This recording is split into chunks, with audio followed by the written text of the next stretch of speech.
अस्सलाम वालेकुम स्टूडेंट्स।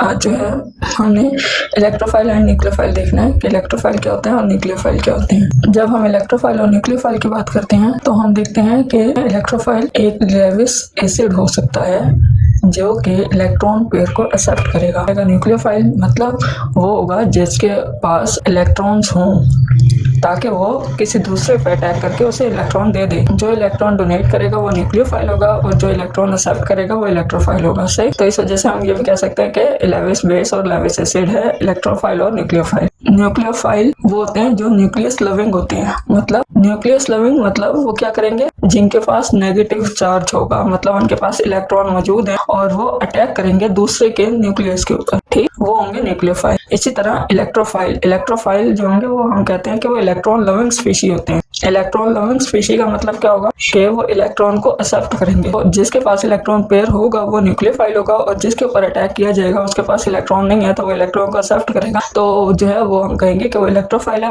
अब इलेक्ट्रोफाइल जो है वो पॉजिटिव चार्ज भी हो सकते हैं या न्यूट्रल स्पीशी भी हो सकती हैं जिनके पास इलेक्ट्रॉन की डेफिशिएंसी हो। न्यूट्रल स्पीशी ऐसी वाली जिनके पास इलेक्ट्रॉन डेफिशिएंसी। और न्यूक्लियोफाइल में बात करें तो नेगेटिवली चार्ज भी हो सकते हैं और न्यूट्रल स्पीशी भी हो सकते हैं, लेकिन न्यूट्रल स्पीशी वो होंगे जिनके पास इलेक्ट्रॉन मौजूद होगा, डेफिशिएंसी नहीं हो। इसी तरह इलेक्ट्रोफाइल यहाँ पे कहा हुआ है कि एम्प्टी ऑर्बिटल होता है, इनके पास एम्प्टी ऑर्बिटल होगा तभी तो वो इलेक्ट्रॉन रिसीव करेंगे। जबकि न्यूक्लियोफाइल जो होते हैं इनके पास जो इलेक्ट्रॉन पेयर फील्ड होता है, लूजली हेल्ड होता है।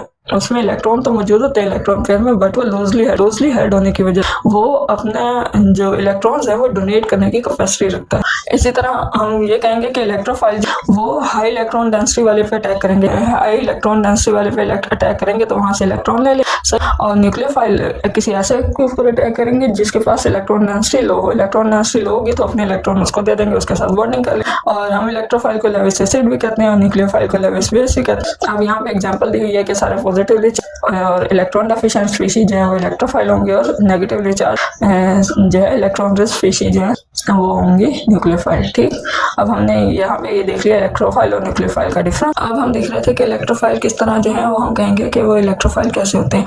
अब इलेक्ट्रोफाइल जो है वो पॉजिटिवली चार्ज भी हो सकते हैं और न्यूट्रल भी हो सकते हैं। पॉजिटिवली चार्ज की बात करें, यदि हाइड्रोजन का पॉजिटिव चार्ज आ गया तो फिर SO3H की बात करें, देखो ऑक्सीजन के साथ 3 पेयर बनाए हुए हैं, एक हाइड्रोजन के साथ है तो इस हाइड्रोजन के ऊपर जो है पॉजिटिव चार्ज आ जाता है क्योंकि यहाँ पे इसके जो है साथ अटैच होने के बाद अपने इसके पास और कोई इलेक्ट्रॉन मौजूद नहीं है तो जो है इसके ऊपर डेफिशिएंसी हो गई इलेक्ट्रॉन की, इस वजह से हम कहेंगे ये है पॉजिटिवली चार्ज। फिर NO की बात करें, ये देखो यहाँ पे इसने कोऑर्डिनेट कोवेलेंट बॉन्ड बनाया तो फिर इसके ऊपर नाइट्रोजन के ऊपर जो है पॉजिटिव चार्ज आ जाएगा। NO2 की बात करें तो इसमें देखो फुल कैपेसिटी जितनी थी उससे ज्यादा इसने बॉन्ड बना लिए तो इसके ऊपर भी पॉजिटिव चार्ज आ गया। इसी तरह हम कहेंगे कोई भी हैलोजन हो या फिर अल्काइल ग्रुप हो उसके ऊपर पॉजिटिव चार्ज आ जाएगा। मतलब कार्बोकेटाइन हो, कार्बोनिल कंपाउंड हो या जो है अल्काइल ग्रुप हो वो सारे पॉजिटिव चार्ज होंगे। इलेक्ट्रॉन डेफिशिएंसी होती है ना कार्बोकेटाइंस में, वो भी एज ए इलेक्ट्रोफाइल कर सकते हैं। इसी तरह C6H5, ये देखो इसमें नाइट्रोजन की बॉन्डिंग यहाँ इसके साथ एक बॉन्ड ये और 2 बॉन्ड ये, 4 बॉन्ड पूरे बन गए हैं। तो फिर जो है और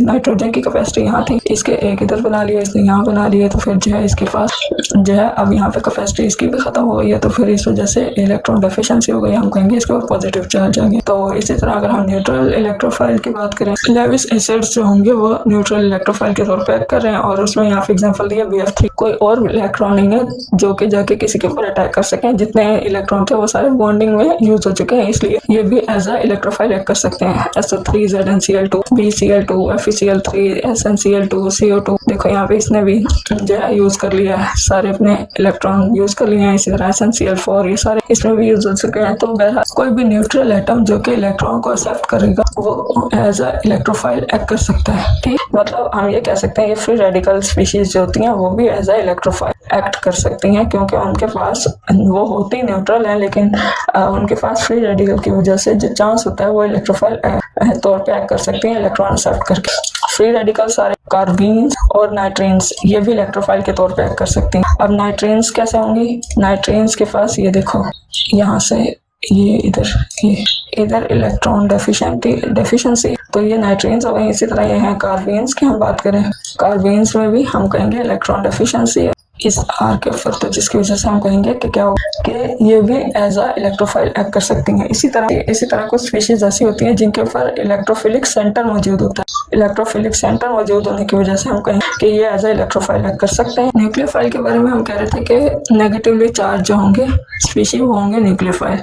अब नेगेटिवली चार्ज स्पीशी में हम कह रहे हैं हाइड्रोजन है, CH नेगेटिव, कार्बोनाइन है, और इसके ऊपर ऑक्सीजन के ऊपर नेगेटिव चार्ज है, साइनाइड आयन इसके ऊपर नेगेटिव चार्ज होता है, हैलोजन जो होते हैं वो नेगेटिव होते हैं एज अ न्यूक्लियोफाइल एक्ट कर। बहरहाल ये सारे एग्जांपल्स हमने देखने के सारे नेगेटिवली चार्ज स्पीशीज जो होंगी वो एक्ट करेंगे एज अ न्यूक्लियोफाइल। इसके बाद दूसरी कंडीशन क्या है कि लेविस बेस जो होगी वो भी जिसके पास लोन पेयर ऑफ इलेक्ट्रॉन होगा वो भी किसके तौर पर एक्ट करेगी, एज अ न्यूक्लियोफाइल एक्ट करेगी। अब इसके पास लोन पेयर ऑफ इलेक्ट्रॉन होगा तो फिर जो है यहाँ पे देखो लोन पेयर ऑफ इलेक्ट्रॉन है इसके पास और ये एक्ट करेगी as a nucleophile. Alkyl group के साथ लिथियम अटैच किया तो भी जिनके पास लोन पेयर ऑफ इलेक्ट्रॉन मौजूद होंगे हम कहेंगे कि वो किसके तौर पे एक्ट करेंगे, एज अ न्यूक्लियोफाइल एक्ट करेंगे। सारे लेविस बेसिस जिनके पास लोन पेयर ऑफ इलेक्ट्रॉन मौजूद होगा वो एक्ट करेंगे एज अ न्यूक्लियोफाइल। अब यहाँ पे जिनके ऊपर ये देखो ये स्टार बना हुआ है, ये स्टार इंडिकेट कर रहा है कि इलेक्ट्रॉन को डोनेट करेंगे। फिर ये सारे इलेक्ट्रॉन लोन पेयर इनके पास मौजूद है तो ये इलेक्ट्रॉन को डोनेट करेंगे, मतलब ये अटैक करेंगे और अटैक करके अपना इलेक्ट्रॉन उसको दे देंगे। ठीक। और तीसरे टाइप जो है एम्बिडेंट न्यूक्लियोफाइल होते हैं। एम्बिडेंट न्यूक्लियोफाइल मतलब इन सब में हम कहेंगे कि एम्बिडेंट न्यूक्लियोफाइल होते हैं जिसमें 2 इलेक्ट्रॉन रिच सेंटर होंगे। एम्फीफिलिक न्यूक्लियोफाइल की जब हम बात करेंगे तो हम कहते हैं कि ऐसे जो हों जिनके पास एक कार्बन और मोर इलेक्ट्रोनेगेटिव एटम के दरमियान जब बॉन्डिंग होती है तो फिर वो हम कहेंगे एम्फीफिलिक न्यूक्लियोफाइल होंगे। तो फिर अब यहाँ देखो ये कार्बन है और ये दूसरी स्पीशी है ऑक्सीजन। अब यहाँ पे कार्बन एज इलेक्ट्रोफाइल करेगा और ये मोर इलेक्ट्रोनेगेटिव है ना, तो जो मोर इलेक्ट्रोनेगेटिव होगा हमेशा वो एज अ न्यूक्लियोफाइल है। इसी तरह इसमें भी कार्बन के साथ मोर इलेक्ट्रोनेगेटिव स्पीशी है तो ये एज अ न्यूक्लियोफाइल करेगा। ठीक है, हमने ये सारी चीजें देख ली। चले फिर ठीक है, आज हमने जो है इलेक्ट्रोफाइल और न्यूक्लियोफाइल देख लिया। उसके बारे में मैंने आपको बता दिया कि कैसे हम डिटरमिन कर सकते हैं कि कौन सा न्यूक्लियोफाइल है कौन सा इलेक्ट्रोफाइल है। काफ़ी चीज़ें हमने आज डिस्कस कर ली हैं। ये मेरा एक क्वेश्चन है, ये क्वेश्चन आप लोगों ने खुद सॉल्व करने हैं कि which one is the nucleophile and which one is the electrophile. ये आप लोगों ने बताने हैं। इनमें से मुझे जो है कमेंट में इसका जवाब बता दें। जो चीज़ समझना है आप पूछ सकते हैं मुझसे। इंशाल्लाह फिर मुलाकात होगी। आगे बढ़ते रहें बगैर किसी को गिराए। अल्लाह हाफिज़।